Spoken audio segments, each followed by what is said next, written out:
ಬಸವಲಿಂಗಾಯ ನಮಃ.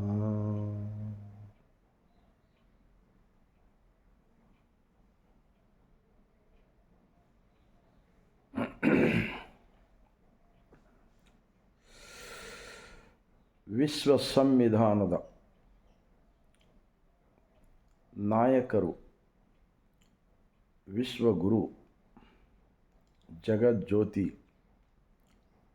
ಸಕಲ ಜೀವಾತ್ಮರಿಗೆ ಲೇಸನ್ನೇ ಬಯಸುವ ಸಲುವಾಗಿ 12ನೇ ಶತಮಾನದಲ್ಲಿ ಪ್ರಧಾನಮಂತ್ರಿಯಾಗಿದ್ದುಕೊಂಡು ಅನುಭವ ಮಂಟಪ ಸ್ಥಾಪನೆ ಮಾಡುವುದರ ಮೂಲಕ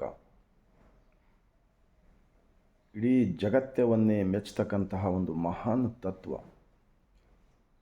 ದಯವೇ ಧರ್ಮದ ಮೂಲ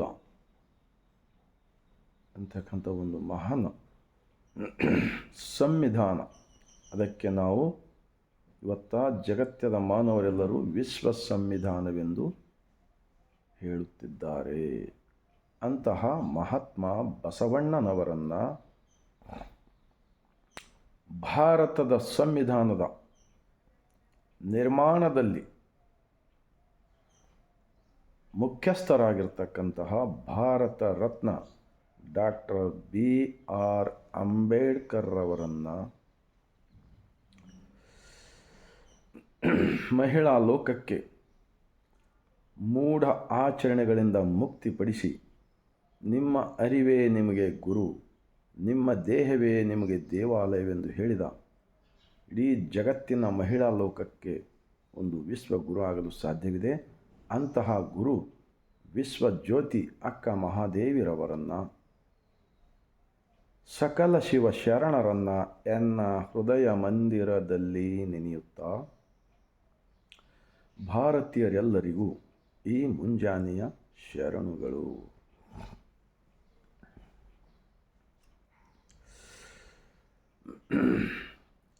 ಒಂದು ಅಲ್ಲಮ ಪ್ರಭು ಶರಣರ ವಚನ, ದೇವರ ಕಲ್ಪನೆಯ ಬಗ್ಗೆ, ಮಾನವೀಯತೆಯಿಂದ ಬದುಕುವ ಸಲುವಾಗಿ.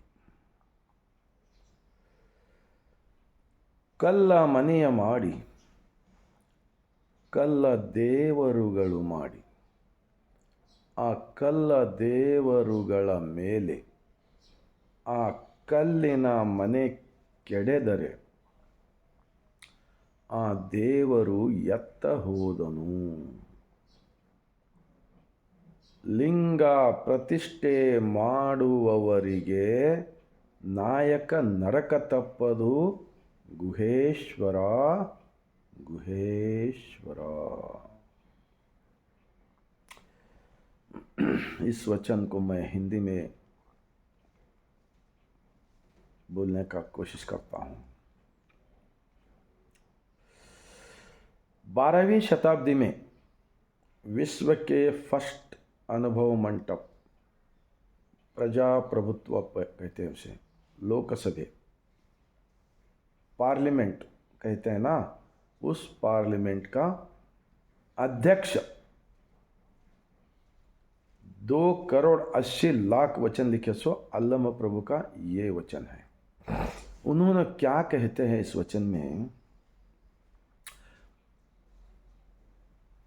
पत्थर का ही एक बहुत बड़ा मंदिर बना के और उस मंदिर के अंदर पूरे गांव की लोगों की चंदा या नहीं तो सरकार की तरफ से खर्च करके एक मूर्ति बिठाकर, भगवान कहाँ है वो मूर्ति के अंदर है, भगवान कहाँ है वही मूर्ति के अंदर है, भगवान कहाँ है उस मूर्ति के अंदर है।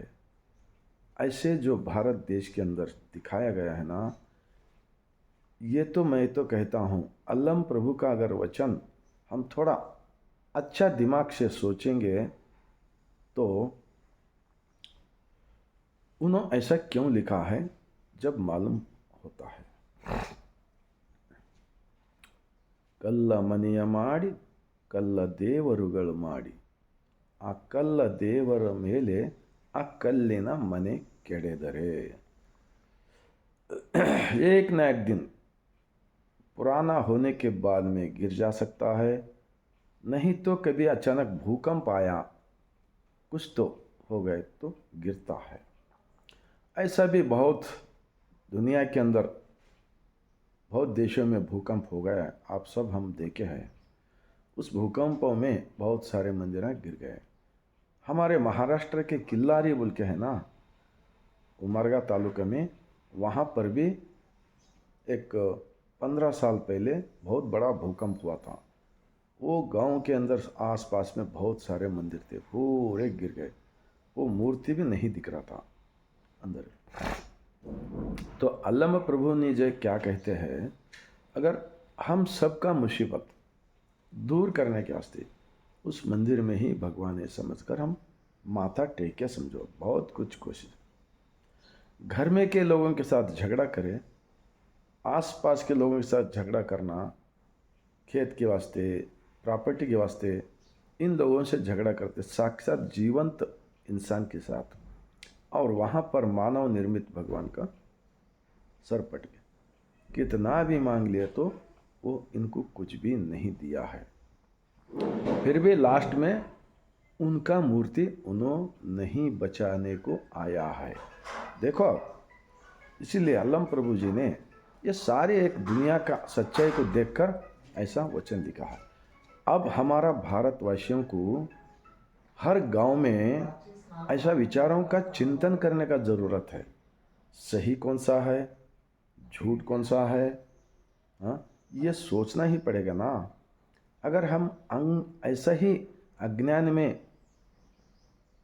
जिंदगी करेंगे तो इसीलिए भारत देश के अंदर भ्रष्टाचार बहुत हो रहा है, क्योंकि अंदर का मालिक को भूल गए सब लोग। अंदर चरणों का विचार क्या है, अंदर अंदर अंदर।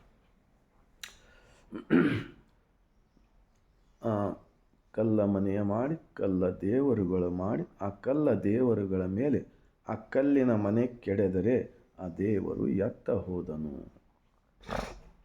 कहाँ गए, क्यों नहीं बचा लिया? अगर भगवान रहे तो बचा लेना था ना। तो इसकी मतलब हम इतना ही सोचना चाहिए, हम इंसान, जानवर, इस धरती पे झाड़ पौधे, कितने भी बिल्डिंगा है, एक ना एक दिन ऐसा अगर भूकंप आया, वो हिलाने वाला कौन है ना, उन्हों भगवान होता है, उन्हों भगवान होता है। हम ये सोचना चाहिए। हिलाने वाले कैसा हिला के पूरे ज़मीन बराबर कर दिया। ऐसा क्यों होता है? इस धरती पे इंसान जो प्रकृति नाश कर रहा है आजकल, कभी सुनामी आता है, कभी भूकंप आता है, कभी बारिश ज़्यादा आता है, कभी बारिश कम आता है। ये पूरे नुकसान का जिम्मेदार कौन होता है? इंसान ही होता है। इसलिए महात्मा बसवण्णा जी ने स्थापित अनुभव मंडप का जो विचार है ना, वो प्रकृति का विचार है। जैसे कि हमारा प्रकृति, हमारा शरीर को बनाया उस वाला कौन है? हाँ, हम जैसे सबको हम जैसे बनाए ना, तो तुम्हारा भगवान अलग, हमारा भगवान अलग, ऐसा अलग अलग भगवान कैसा होता है? हाँ, ये सोचना बहुत ज़रूरी है। हर इंसान का भगवान अलग अलग नहीं होते हैं। सूरज अलग अलग है क्या? आसमान अलग अलग है क्या? धरती अलग अलग है क्या? हवा अलग अलग है क्या? पानी अलग अलग है क्या? सबको एक ही नमूने से हम पैदा होकर आए ना, एक ही माँ की गोद से जैसे। तो ये सारे सोचने का बहुत ज़रूरत है। इसीलिए महात्मा बसवण्णा स्थापित अनुभव मंडप, अब नया अनुभव मंडप जो बसवा कल्याण के अंदर कर्नाटक में बन रहा है ना, ये सिर्फ लिंगायत मतलब लिंगायत धर्म है। ये लिंगायत धर्म पूरे देश के अंदर कितने कास्टिज्म किया ना, वो कास्टिज्म को निकाल कर सब लोग एक ही भगवान के बच्चे हैं बोल के एक इतिहास है। इसके अंदर मादार चन्नैया है, डोहर कक्कैया है, नूली चंदಯ್ಯ है, हड़पद अप्पण्णा है, वक्कलिगा मुद्दಣ್ಣ है, तुर्गाय रामण्ಣ है, किन्नरी बोम्मಯ್ಯ है, अल्लम प्रभु है, सिद्धरामेश्वर है, अक्का महादेवी है, सत्यक्का है, संकव्वा है। पूरे 770 शरणों का एक इतिहास आज वचनों के अंदर साक्षी है। इसीलिए बसवा कल्याण के अनुभव मंडप के विचारों को वहाँ पर उनकी इतिहास, उनकी वचन, जो अनुभव मंडप बसवा कल्याण को देखने को आने वाले दुनिया के पूरे लोग, वहाँ पर कुछ भी मिलावट नहीं होना चाहिए, कुछ भी मिलावट नहीं होना चाहिए। बसवण्णा के साथ शरण, शरण के साथ बसवण्णा। हम उन शरणों के से ज़्यादा बड़ा इस दुनिया में कोई भी नहीं है, कोई भी नहीं है। इसलिए एक बहुत बड़ा सच्चाई का इतिहास है। वो इतिहास हमारा देश को बहुत ज़रूरत है।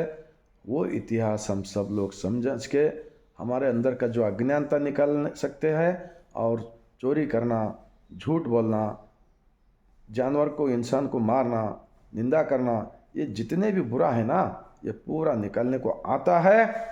और पूरे भ्रष्टाचार को रोकना है तो महात्मा बसवण्णा स्थापित अनुभव मंडप, विश्व संविधान है और भारत संविधान के मुख्यस्थ बाबा साहेब अम्बेडकर का विचार, ये दोनों नायकों का विचार से हमारा देश को सच्चाई के रास्ता पर ले जा सकते हैं।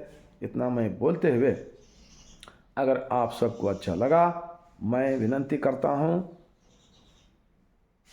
सारे भारत देश के अंदर 145 करोड़ जनता को, हर एक घर को अगर पहुँच गए तो उनका विचार बदल जाएगा। वो अंदर का भगवान को साथ जिंदगी करेगा और सबके अंदर एक ही भगवान है। किसी के साथ हम गलत नहीं कर सकते, झूठा नहीं बोलते, चोरी नहीं करते, ऐसा सब कुछ सीख सकते हैं ऐसा विचार को, जब तो हमारा भारत देश स्वच्छ मनों से स्वच्छ भारत बना सकते हैं। सबके साथ सबका विकास, सबका विश्वास हो सकता है। इतना बोलते हुए मैं लास्ट में पूरे मेरे भारतवासियों को और दुनिया के अंदर रहने वाले पूरे बसवा अभिमानियों को मैं सर झुकाकर इस सवेरे का टाइम पे मैं शरण करता हूँ।